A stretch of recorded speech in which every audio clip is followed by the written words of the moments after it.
자, 모두 광야 앞에 보세요. 광야 앞에 보면 뭐 이렇게 이번 묶음은 본문을 따로 준비하진 않아서요. 여러분들이 좀 조금만 더 신경 써서 필기를 좀 해주시면 좋겠고, 그 다음에 역시 촬영해서 여러분들 보여드리는데 보긴 보니 얘들아? 그냥 틀어놔도 나. 뭐 막 공부하듯이 이렇게 안 봐도 되고, 그냥 틀어놓고 문제 풀 때 틀어놓으면 다 관련된 설명들을 하고 있을 테니까 그렇게 하시면 됩니다. 자, 오늘은 264의 광야라는 작품을 먼저 해볼게요. 광야 먼저. 이 광야는 일단 시작부터 엄청난 스케일로 압도하는 어떤 그런 훅 당기는 그런 느낌을 받죠. 자, 본문을 보시면 한번 읽어볼게.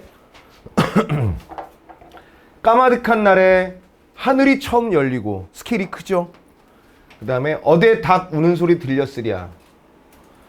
모든 산맥들이 바다를 연모해 휘달릴 때도 차마 이곳을 범하던 못하였으리라. 끊임없는 광음을 부지런한 계절이 피어선지고 큰 강물이 비로소 길을 열었다. 지금 눈 내리고 매화향기 홀로 아득하니 내 여기 가난한 노래의 씨를 뿌려라. 다시 천고의 뒤에 백마 타고 오는 초인이 있어 이 광야에서 목 놓아 부르게 하리라. 이렇게 돼 있죠. 얘들아, 총 몇 년으로 돼 있어? 5년으로 돼 있죠? 자, 일단은 볼게요. 이 까마득한 날이라는 것은 아주 오래전이란 얘기야. 아주 오래전. 그러니까 역사는커녕 이 우주가 생겨난, 그러니까 아주 오래전 이야기. 태양조차 없었을 그럴 정도라고 생각하면 돼요. 뭐 그런 적은 없었겠지만 태양이 생긴 이후에 지구가 생긴 거지만, 여기서 까마득한 날이라는 것은 이 지상에 생명체가 전혀 없었을 아주 오래전이죠. 아주 오래전. 주로 태초라고 하면 되죠. 태초. 세상이 처음 열리기도 전에, 그때 하늘이 처음 열리고, 하늘이 처음 열렸다는 것은 이제 이 지상에 어떤 생명이 시작되었다는 얘기죠. 그러니까 아주 오래전, 태초 이전인데 하늘이 처음 열렸으니까 태초를 여기다 적는 게 더 낫겠다. 태초. 그리고 세상이 열렸으니까 개벽, 이렇게 하면 되겠죠. 그렇지? 세상이 열린 거예요. 생명체라고는 존재하지도 않았을 아주 오래전에, 그리고 그 이후에 짠 하고 세상이 처음 시작됐을 때, 그때는 어떠한 생명체조차 존재하지 않았다. 그러니까 이 세상이 시작됨과 동시에 생명의 탄생은 있지는 않았다.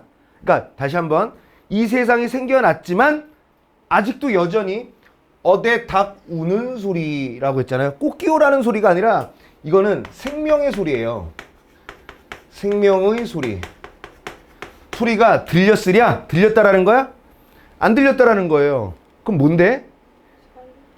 서리법으로서 들릴 리가 있었겠어? 없었다라는 얘기지? 네, 서리법은 무조건 강조입니다. 잘했어요. 자, 다시 한번 1년, 대단하지도 어렵지도 않지만 그래도 한 번만 더 설명해 볼게요. 한 번만 더 설명해 봅니다. 까마득한 날은 뭐라고요? 아주 오래전이야. 세상이 시작되기도 전. 세상이라는 게 존재하지도 않았을 때 쭉 이렇게 있다가 짠 하고 하늘이 처음 열렸어요. 그걸 천지개벽이라고 하죠. 세상이 시작된 거야. 그러면 세상이 시작됨과 동시에 생명체가 있었다는 거야, 없었다는 거야? 없었다라는 거예요. 닭 우는 소리라고 얘기할 수 있는 청각적 이미지조차 들릴 리가 있었겠느냐? 그냥 세상은 시작되기만 했지 아무것도 없었다. 이게 언젠데요? 과거잖아요. 1년은 과거입니다.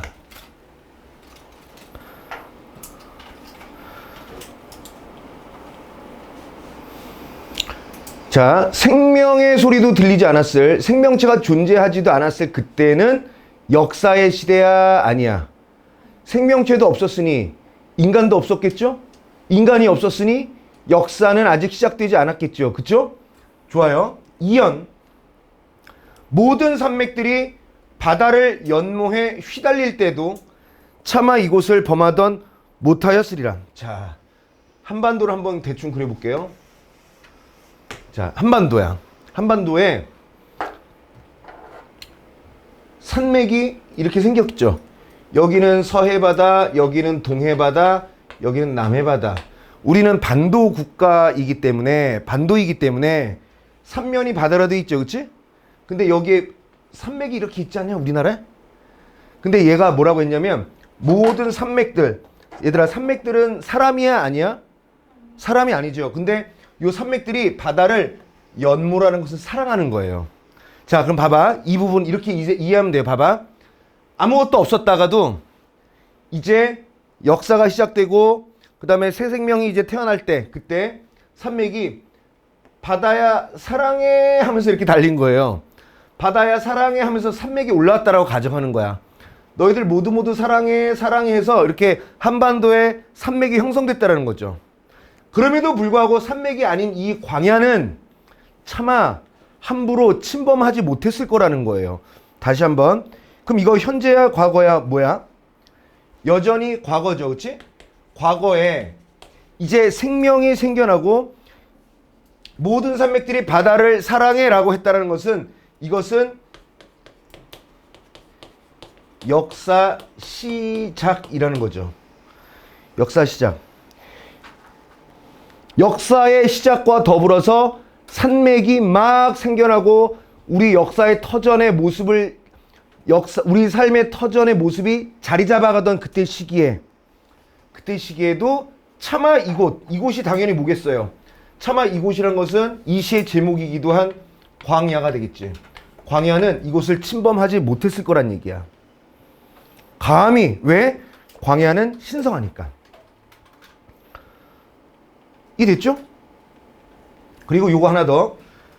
바다야 사랑해 라고 하면서 산맥이 막 생겨났다는 거죠. 그럼 여기에는 어떠한 게 있냐면 역동적 심상이라고 그래요. 뭔가 움직임, 무브먼트가 강하게 느껴지는 부분, 그것을 시에서는 역동적 심상이라고 합니다. 말이 쉽진 않아서 다시 한번 익혀야 됩니다. 선생님만 한번 따라해볼까? 역동적 심상? 한 번만 더 따라하면서 머릿속에 새겨 넣으세요. 다시 한번. 역동적 심상. 큰 움직임이라는 거예요. 그러니까 이 한반도의 산맥들이 바다야 사랑해 하면서 이렇게 세워진 거란 말이야. 이렇게 솟아올랐으니까 역동적 심상이 되죠. 그래도 차마 이 광야라는 신성한 곳을 범할 수는 없었을 것이다. 못했을 것이다 라는 얘기죠. 여기도 역시 과거입니다. 그리고 끊임없는 광음, 빛과 그림자예요. 빛과 그림자, 빛, 밝음, 그림자, 어둠. 그러니까 밝았다가 어둡다, 밝았다 어두웠다가, 이거는 끊임없는 광음이라는 것은 당연히 세월 또는 시간이죠. 이렇게 역사가 시작하면서 세월이 흐르면서, 자, 또 이거 되게 중요한 부분이죠. 별표 쳐야 되죠. 부지런한 계절이 피어선 지고. 부지런한 계절이라는 것은, 얘들아, 계절이 부지런할 수 있니?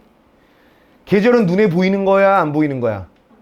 안 보이는 건데 계절이 마치 부지런한 생명체처럼 표현됐죠. 그치? 생명이 아닌 거를 생명처럼 표현했으니 그러한 수사법을 뭐라 그래? 무생물을 생물로 표현한 거예요. 그렇지. 활, 유, 법이 사용됐어요. 활유법이란 게 뭐라고요? 무생물을 생물로 표현한 수사법이에요. 그리고 큰 강물이 비로소 길을 열었다. 이거 하나만 더 할까요? 부지런한 계절이 피어선지고, 일단은 무생물을 생물로 표현한 그 활유법이 사용되었죠. 그 다음에 피었다 지는 건 우리가 알고 일반적으로 뭐라고 알고 있어? 어떤 게 피었다 지지? 꽃 아니야? 근데 계절이란 건 눈에 보여 안 보여? 안 보이는 계절을 마치 눈에 보이는 꽃이 피었다 지는 것처럼 표현했죠. 그래서 얘는 또 뭐도 되냐면 추상적인 관념을 시각적으로 구체화하였다. 이렇게 설명해도 되겠죠. 그치? 자, 모르면 중간중간에 한번 물어보세요. 그 다음에 큰 강물이 비로소 길을 열었다. 큰 강물이라는 것은 여기서 인간의 손이 닿지 않았던 그 광활한 대지에 드디어 문명의 역사가 제대로 시작되었다. 여기 이연에 보면 바다를 연모에 휘달릴 때에도 차마 이것을 범하든 못하였으리라는 것은 역사 시작의 가능성 정도를 얘기하고요. 드디어 역사다운 역사가 드디어 길을 열었다라는 얘기죠. 괜찮아? 이거 과거야, 현재야, 미래야? 여기도 과거예요. 이 광야라는 작품은 총 5연으로 되어 있는데 1, 2, 3년이 모두 과거야. 이해되셨어요?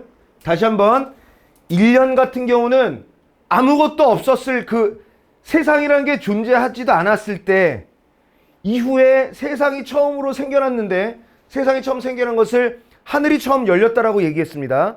얘기했는데 그때는 생명체조차 없었다. 어디 닭 우는 소리 들렸으랴 들렸겠느냐라는 서리법으로서 강조의 효과를 준다라고 얘기했었죠. 그리고 연을 바꿔서 이연.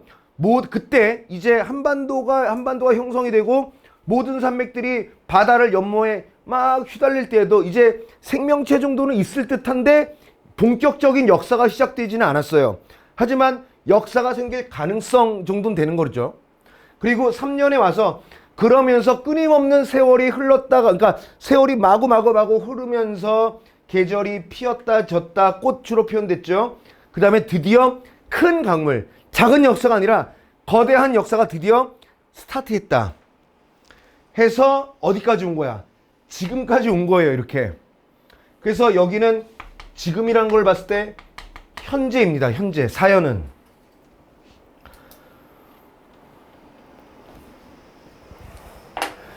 지금 눈이 내리는 게 나빠요, 좋아요? 실은 몰라요. 알 수가 없는 거야. 근데 뒤에 거 보니까 매화향기는 홀로 아득하니. 매화향기는 얘들아, 매화꽃이라는 것은 언제 피는 거냐면 매화꽃은 늦은 겨울 또는 초봄에 펴요. 그러니까 눈이 다 녹기 전에, 즉 봄을 알리기 위해 가장 먼저 피는 꽃이 매화거든요. 그럼 눈이 아직 다 녹지 않은 상황에서도 피는 꽃이 매화입니다. 그러면 매화향기가 홀로 아득하니라는 것은 긍정이라고 한다면 그 눈이 아직 다 녹지 않은, 아직도 눈이 내리는 상황, 얘가 긍정이겠어, 부정이겠어요? 그래서 얘가 부정인 거예요.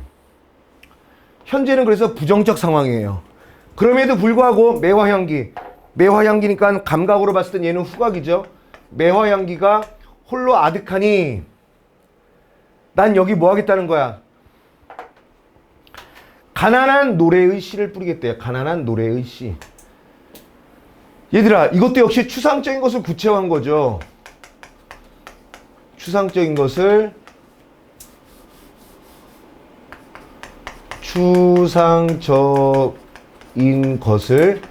역시 뭐야, 자꾸 설명 왜 아무도 얘기를 안 해?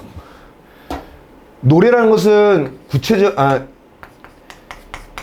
추상적인 거 맞구나. 추상적인 노래를 씨앗으로 표현한 거죠. 씨앗으로 구체화한 거다. 이거를 뿌리겠다라는 거야. 근데 노래의 시면 노래의 시인데 왜 가난한 노래의 시라고 그랬을까? 보잘것없는 거야. 지금은 별거 아닌 씨앗이지 그 보잘것없다라는 것에 가난하다라고 표현한 거예요. 이건 자기를 낮춘 거죠. 그래서 이런 걸 또 뭐라고도 하냐면 가난한 노래의 시라는 것은 또 어떤 표현법으로도 얘기할 수 있냐면 겸양의 표현이라고도 해도 돼요. 겸손한 거예요. 겸양이란 것은 겸손이에요. 겸손. 내가 지금 힘도 별로 없고 보잘것 없긴 하지만 그래도 씨는 뿌리겠다라는 거죠. 그럼 여기서 부정적 상황을 이겨내고자 하는 의지가 있다라고 볼 수 있겠지. 그 다음에 이제 어디로 가요? 다시 천고의 뒤, 아주 오래된 미래에, 그러니까 얘는 미래죠, 그치?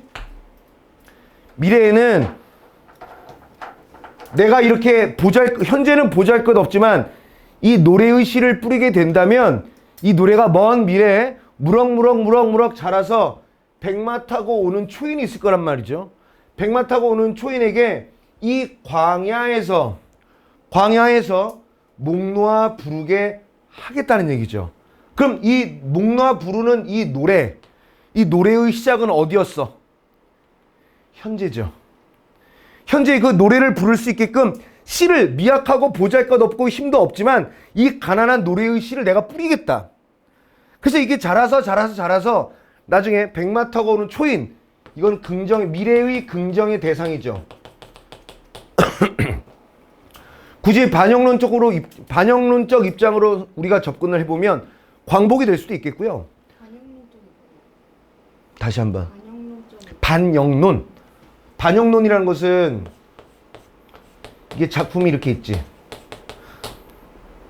이것도 한번 설명해 줄까요? 작품이 이렇게 있죠? 작품을 다른 것 다 집어치우고 작품만 갖고 따지는 거야. 이거는 청각적 심상이다.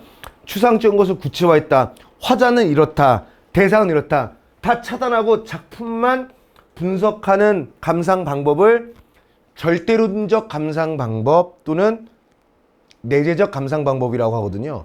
그런데 이 작품을 보다 좀 더 풍부하게 이해하기 위해서 당시에 현실이랑 연결해서 작품을 감상하면 반영론적 관점, 그리고 이 작품을 작가와 연결시켜 이육사는 누구다 이런 식으로 작가와 작품을 연결해서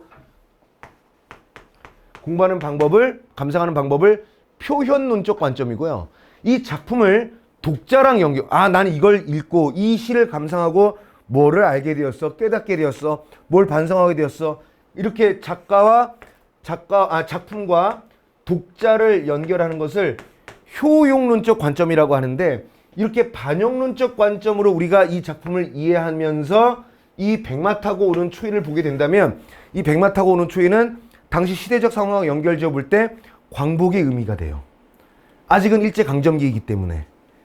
그러니까 백마 타고 오는 초인은 우리의 미래겠죠. 미래의 우리 후손들이겠죠. 그 광복하고자 하는 보잘것없는 가난한 노래씨가 무럭무럭 자라서 우리 후손에게, 아니면 우리 한반도의 우리 조선의 광복에게 이 노래를 마음껏 긍정, 광복, 조국 독립, 희망, 발전, 이런 모든 것들을 목 놓아 부르게 하겠다라는 게 화자의 의지죠. 그치?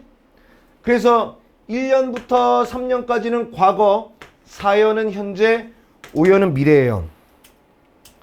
좀 괜찮아? 괜찮나요? 그러면 얘들아, 광야 설명은 거의 끝났는데 잠깐만 보세요. 자, 보십시오. 왜 과거, 현재, 미래가 됐냐면, 우리 이제 학교 시험을 좀 생각해 보자고. 우리 문법 요소 하지 않아? 문법 하잖아요. 자, 여기서는 과거를 나타내는 게 뭐가 있어? 지금 두 단어 섞어서 해보는 거야. 까마득한 날에 하늘이 처음 열리고 어디에 닭 우는 소리가 들렸겠느냐, 과거잖아요. 들리었다, 그치? 그 다음에 못하였다. 못한다가 아니라 못하였다. 과거잖아요. 열었다. 과거잖아요. 그치? 현재는요. 현재 시를 나타내는 자체가 시간부사 지금 있죠. 지금. 현재 시제. 눈 내리고 홀로 아득하니 내 여기 가난한 노래의 씨를 뿌려라. 미래는 뭐가 있어요? 못먹게 하리라. 못먹게 하리라. 미래를 향한 의지를 얘기하죠. 그치? 그래서 광야랑 시간 표현도 좀 살펴봤습니다. 아시겠죠? 괜찮아? 괜찮아요? 좋습니다. 그러면 광야 문제를, 자, 잠깐만. 요거 우리 할 게 많아서 많이씩은 못 풀고요.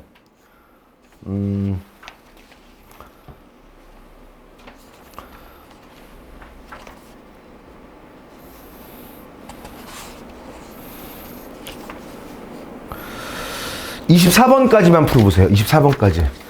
알겠죠? 24번까지요. 괜찮아? 좋습니다. 광야. 질문 있으면 또 하시고. 질문.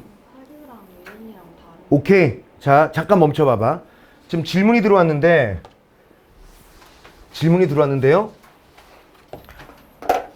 지수가 뭐라고 그랬냐면 활유법과 의인법의 차이를 알려달래요. 시험에서는 어떠한 경우에라도 활유법과 의인법을 구별하라라는 문제는 나오지 않아. 절대. 왜냐면 애매한 부분이 있거든요. 자, 가령 이런 건 어떠니 얘들아? 시계의 심장이 뛴다. 시계는 무생물이잖아.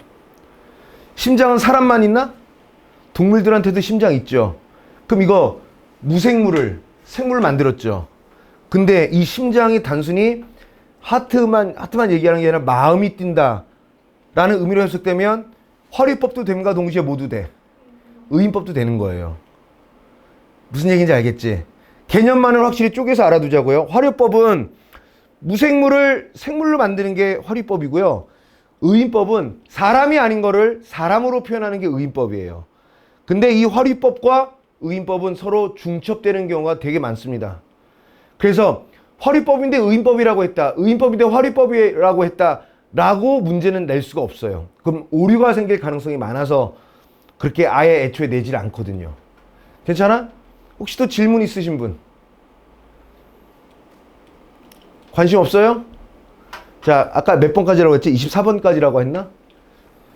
좋아요. 24번까지 한번 풀어보도록 하시죠. 자, 24번까지.